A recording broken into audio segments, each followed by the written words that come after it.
program, I guess, that I could speak to is the iPod Touch program. The kind of the sort of the vision of this whole thing was we have 2 schools that did not make AYP, so we are trying to look at different solutions to help those children. Click it one more time because they cut off your slide. Maybe just reselect it.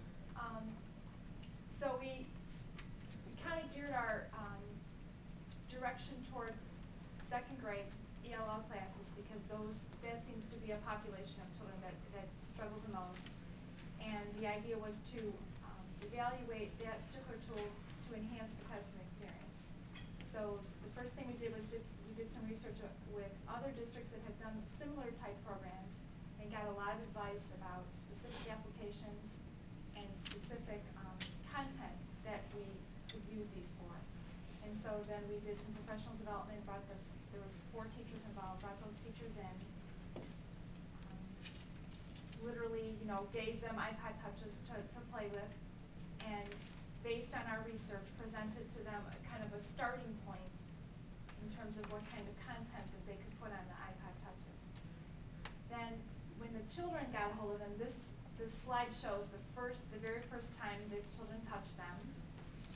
We did an informal survey. About 1/3 of these children, and these are kids that are low income, their parents, for the most part, do not speak English.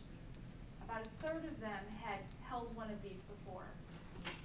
So the other 2/3 had no trouble figuring out.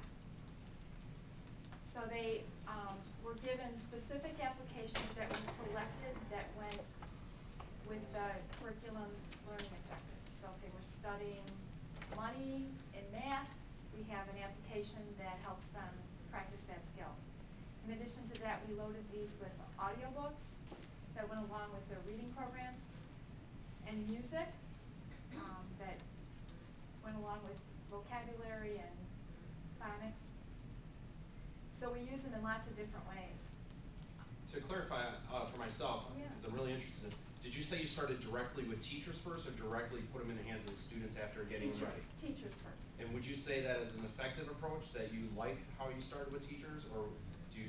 Yeah, that really, we thought that was a really good approach because the teachers were so enthusiastic about the program. They got it, they understood it. We kind of presented in a presentation. We showed them some video of students using them in other school districts, and they seemed to really understand the potential because of their own personal experience.